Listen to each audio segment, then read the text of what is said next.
Hello，大家好。最近幾年，唔知大家有冇留意到單層巴士嘅使用比例逐漸減少呢？過去一直以單層巴士為主力嘅路線，經過多番試車同埋研究之後，都陸續轉用雙層巴士。今集會同大家睇下最近單層轉雙層嘅例子，並且細數至今仍然只用單層巴士嘅市區路線。單層巴士喺香港巴士發展入邊，可以話擔當重要角色，尤其喺客量中等同有路面限制嘅路線大派用場。不過，隨着巴士服務需求持續上升，單層巴士載客量低嘅缺點，令佢喺繁忙時段較難發揮。為加強運載力，巴士公司轉而購入雙層巴士，長度亦都慢慢演變為今日最長12.8米。另一方面，運輸署同巴士公司自2013年起大力推動巴士路線重組，將客量偏低嘅路線合併，加上近年部分路線獲放寬或者解除派車限制，都令到單層巴士需求進一步下降，甚至出現雙層取代單層嘅情況。不過時至今日，香港仍然有路段實施嚴格嘅用車限制，而且只有單層巴士先至能夠勝任。接下嚟會詳細介紹。第一條介紹嘅路線係往返半山區嘅城巴12A 號線。過去30年，路線一直以各款單層巴士營運，以遷就某段堅尼地道嘅高度限制。不過，由於繁忙時段客量持續上升，城巴經過多次測試之後，終於喺2026年4月起安排雙層巴士行走12A 號線，令路線相隔30年之後再度出現雙層巴士。12A 號線係帶領城巴進軍專營巴士業務嘅重要功臣，而佢亦都曾經經歷一段暫停行走嘅時期。1987年，當時嘅中華巴士以客量不足為由，取消12A 號線嘅服務，並由專線小巴取代。有多年營運居民巴士線經驗嘅城巴，卻反而睇準半山區對優質巴士服務嘅需求，決定申請復辦12A 號線。最終，路線喺1991年成功復辦，成為城巴第一條專營巴士路線，亦都為佢開拓香港島嘅業務打咗支強心針。雖然12A 號線客量唔錯，但堅尼地道嘅山頂纜車橋卻令佢長期只使用單層巴士。細看呢條橋，就會發現佢打斜橫過馬路，導致東行嘅高度只有4.1米。即使12A 號線使用高度4.5米嘅西行，但萬一越過對面線，雙層巴士就無法駛過纜車橋。因此，路線多年嚟以11.7米或以下嘅單層巴士行走。然而，12A 號線繁忙時段供不應求問題嚴重，令城巴喺2024年申請重新安排雙層巴士行走。經過多番試車之後，12A 號線終於喺2026年4月喺繁忙時段獲派一部雙層巴士。為遷就纜車橋高度嘅問題，路線嘅雙層用車指定係高度4.17米嘅 Enviro 400。呢一款巴士早年屬新巴車隊，並且喺新巴城巴合併之後轉往城巴。除咗擁有89人嘅載客量之外，呢一款巴士長度10.4米，對彎多路窄嘅半山區可以話大派用場。接下嚟就會透過體驗12A 號線嚟介紹路線嘅特點同發展。而家嘅12A 號線循環往返金鐘添馬街同麥當勞道，依次服務麥當勞道、堅尼地道同中環。巴士離開金鐘添馬街之後，會沿紅棉路前往麥當勞道。麥當勞道有多個屋苑同學校，所以平日上下晝繁忙時段會有唔少學生同居民搭車往返市區。為此，城巴喺上課日提供最密3分鐘一班嘅服務，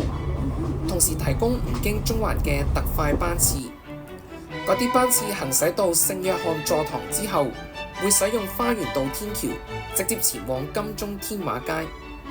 至於其他時段，12A 號線嘅班次就係15至25分鐘一班。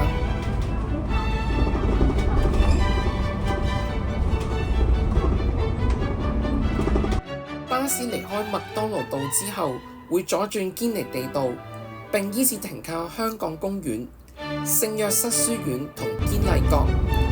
剛才提到嘅樽頸位係喺聖約瑟書院同堅麗閣之間。由巴士上層可以更加清楚睇到纜車橋清楚說明兩邊行車線嘅高度。城巴亦都喺附近嘅燈柱貼出告示，提醒雙層巴士唔可以越線。之後巴士返去花園道，並途經聖約翰座堂，繼而前往中環。特別留意12A 號線平日同星期六喺中環會途經遮打道，而星期日同公眾假期就改經干諾道中。今日嘅12A 號線只係喺回程嘅時候途經中環，但係喺城巴復辦初期，路線曾經以中環為起壓點，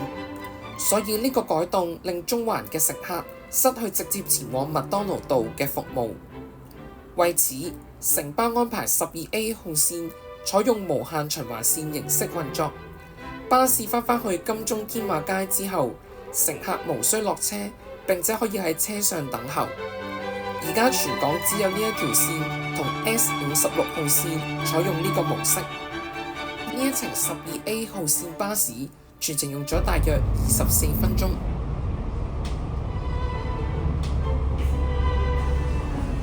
目前城巴12A 號線大部分時段派出2部巴士行走，因應整體客量較高，所以主要使用青年 JMP 6120GR 11.6米，每部可以接載71個乘客，並且會同樣以金鐘添馬街為總站嘅13號線交換用車。事實上，近年城巴單層巴士車隊規模出現萎縮，而家恆常提供服務嘅數量只有10幾部，所以轉用雙層巴士變相取代佢哋嘅角色。根據而家嘅觀察，12A 號線喺週末假日亦都會出現雙層巴士。第二條介紹嘅路線係珀麗灣客運 NR338S 號線。佢往返珀麗灣同中環碼頭，以取代部分渡輪班次。配合呢次改動，珀麗灣客運第一次購入雙層巴士，以提升路線嘅運載力。事實上，馬灣喺過去幾年持續引入雙層巴士，為島上嘅交通帶嚟顯著變化。珀麗灣客運嘅車隊一直以嚟以單層巴士為主，當中包括高地台旅遊巴同低地台巴士。不過呢個情況喺2026年出現變化。九巴喺2025年9月將5部歐盟5型 MV 512米巴士轉售俾珀麗灣客運，以騰出空缺供新車出牌。由於佢哋曾經先後喺龍運巴士同九巴行走，所以嚟到珀麗灣客運嘅時候屬於三手車。呢批巴士喺2026年2月起，以珀麗灣客運色彩陸續重投服務，並獲安排行走於往返珀麗灣同中環碼頭嘅 NR338S 號線。翻新之後嘅 MV 512米轉用傳統八達通機同保留錢箱，以配合珀麗灣客運只接受八達通同現金付款。其餘設備就大致保留九巴特色，包括桃紅色 Volkside 座椅、中門旁邊嘅輪椅位同標示關愛座嘅紫色頭枕。不過珀麗灣客運旗下嘅路線不設報站，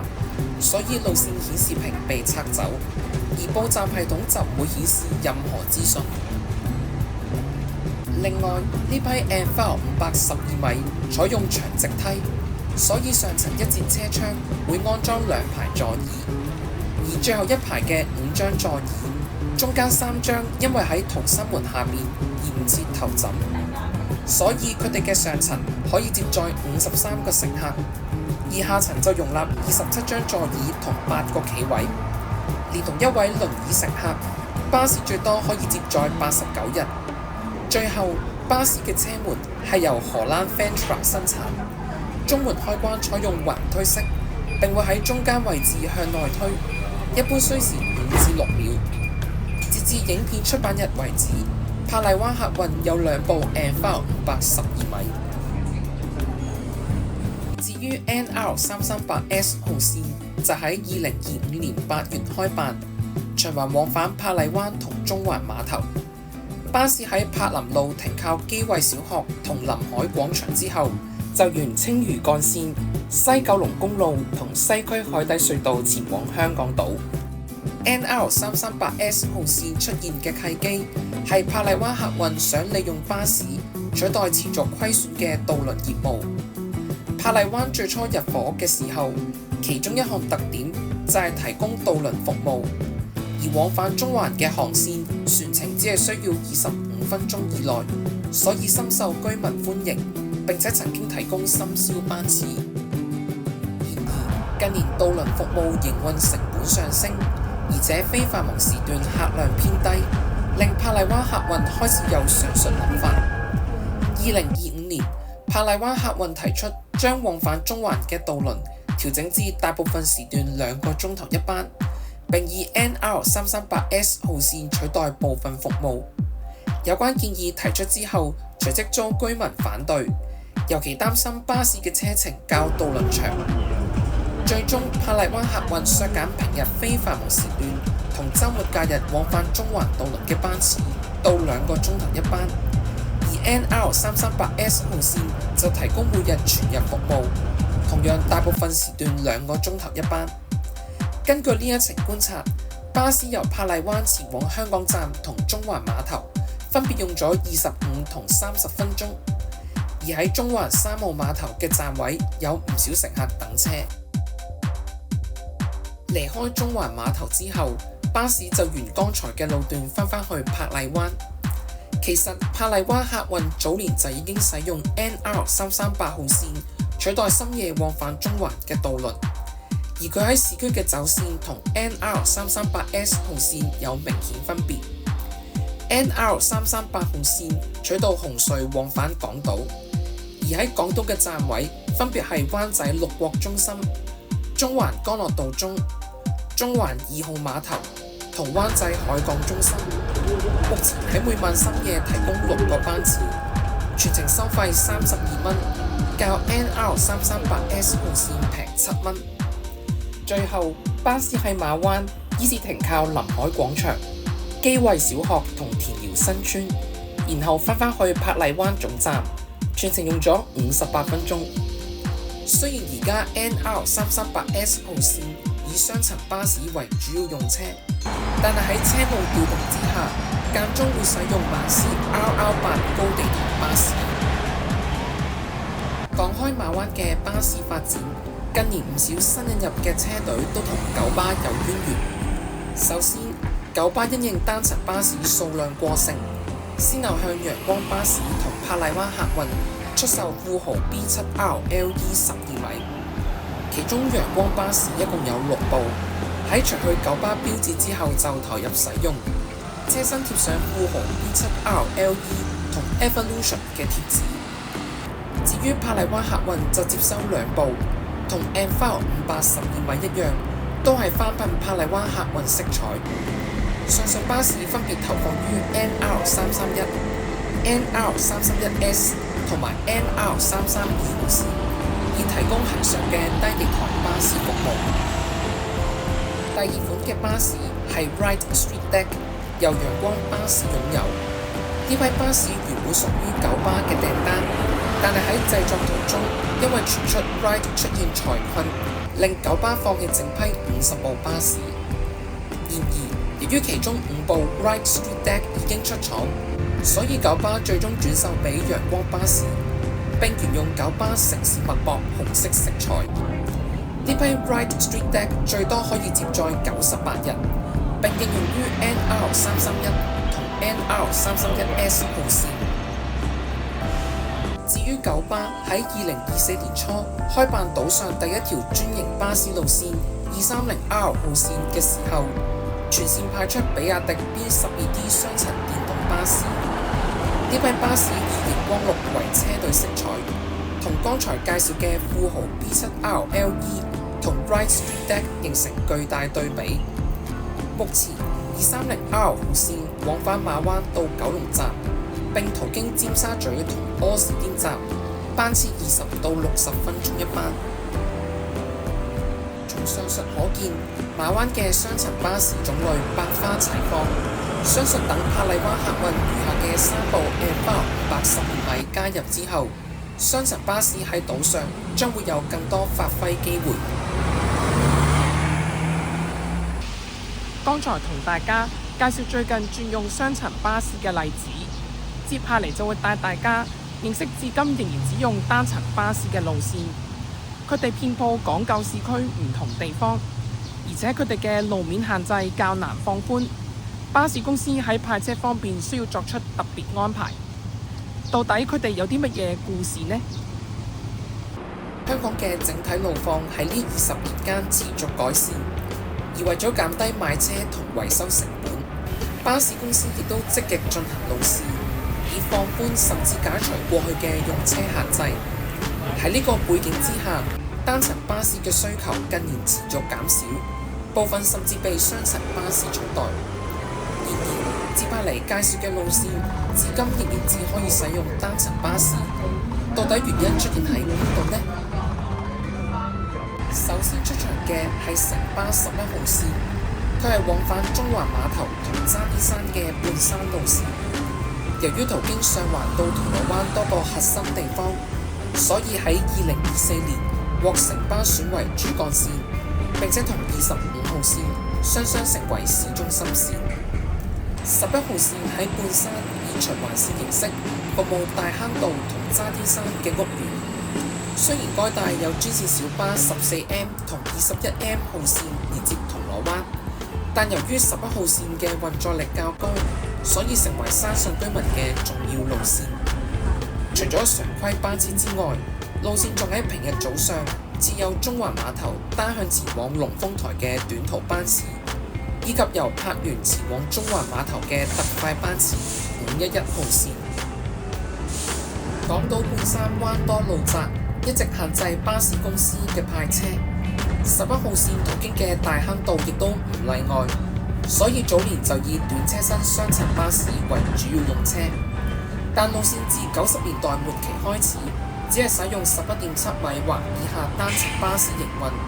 原因出現喺渣甸山嘅路況，喺木城道同白建時道嘅兩邊，唔難發現沿路嘅樹木高度較矮，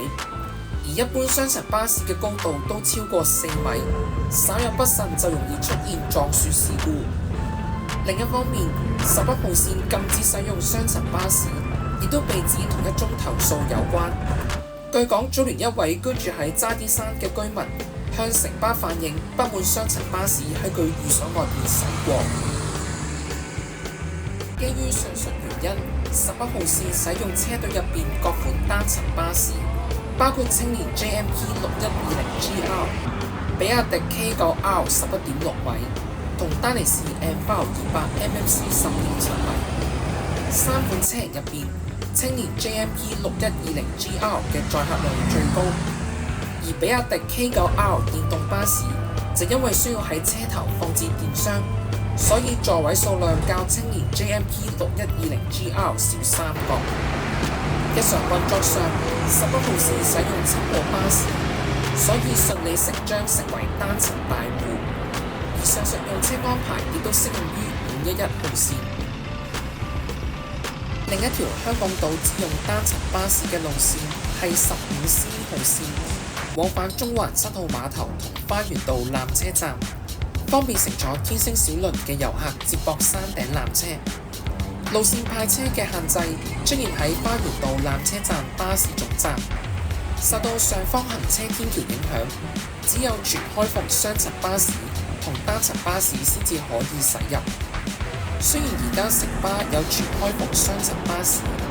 但因為15C 號線客量唔算高，加上全數用於觀光城巴旗下路線同非專利業務，變相令路線只用單層巴士。而家15C 號線全日30分鐘一班，並以 Enviro 200MMC 為主要用車。呢款巴士係新巴最後購入嘅單層巴士，為數5部並配備歐盟6年引擎。巴士車尾部分設有天窗，而右面車轆上面設有2張座椅，連同其他座位同企位，每部車可以接載66個乘客。雖然青年 JMP 6120GR 同樣可以行走嗰條線，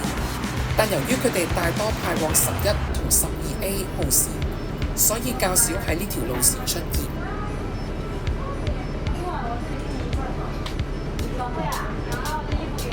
15C 號線嘅走線十分簡單直接，其中往花園道方向取道干諾道中同紅棉路，中途停靠大會堂，並且喺紅棉路近香港公園轉入支路前往花園道，最後轉入纜車里。你可以見到山頂纜車站。至於回程喺離開總站之後，會右轉花園道前往中環，沿途經過雪廠街同民耀街，停靠歷山大廈同國際金融中心2期，方便乘客喺中環站同香港站轉乘鐵路。目前15C 號線來回程平均長度1.65公里，係香港島行車距離最短嘅巴士路線。嚟到九龍市區，呢度有3組常規路線只可以使用單層巴士。首先係九巴203C 號線，往返深水埗大坑東到尖沙咀東摩地道，距離至2條服務又1成嘅路線 2C 同203號線。前者深入南山村同大坑東，後者就取道達之路，並且曾經係豪華巴士路線。受到客量偏低影響，2條路線最終喺2014年二合為一。為保留2條路線特徵，九巴將新路線編號定為203C。路線由大坑東出發，依次途經南山村、又一村同達之路，然後大致依照原本2C 號線前往旺角到尖沙咀。去程使用佐敦道同廣東道，回程就取道彌敦道同加士居道。203C 號線嘅用車限制源於牡丹路同海棠路嘅樹木。由現場所見，兩邊道路嘅樹木高度較矮，雙層巴士較易撞到。203C 號線往大坑東方向，大部分時間需要駛入呢2段路，並且喺協同中學同地錦路截站。至於往尖沙咀方向班次並冇任何路面限制，而九巴亦都安排平日同星期六上下晝繁忙時段往大坑東嘅班次唔入牡丹路同海棠路，取而代之停靠鵲橋街。不過基於上述限制同客量需求問題，203C 號線至今仍然只使用單層巴士。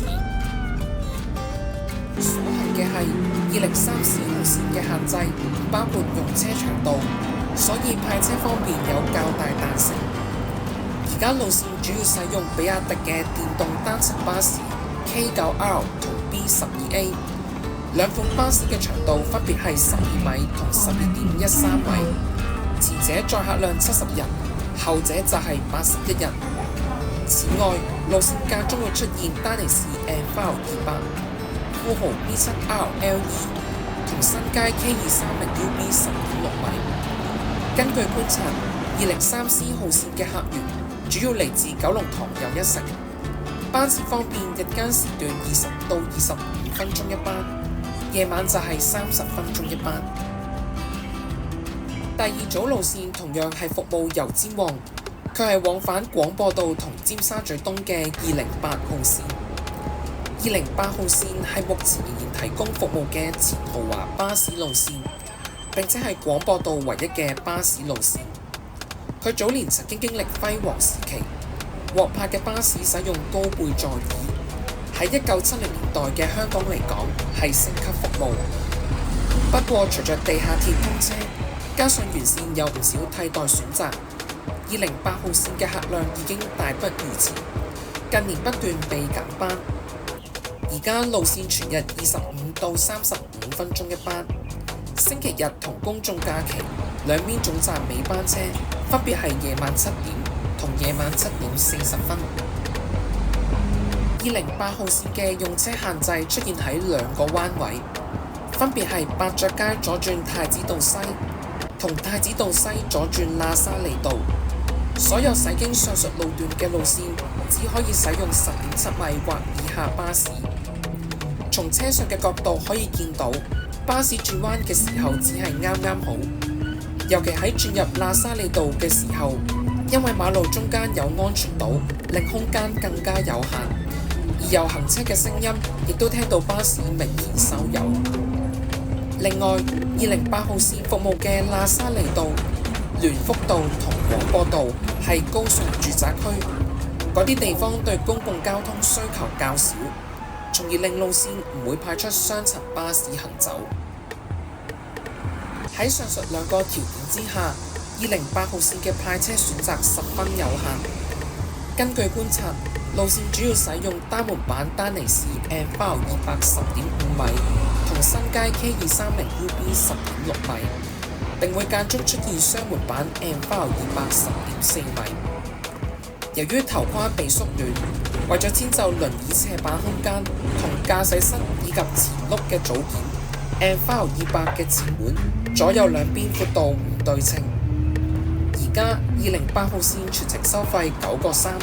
並分別喺萬基大廈同九龍維景酒店提供5個8分段收費。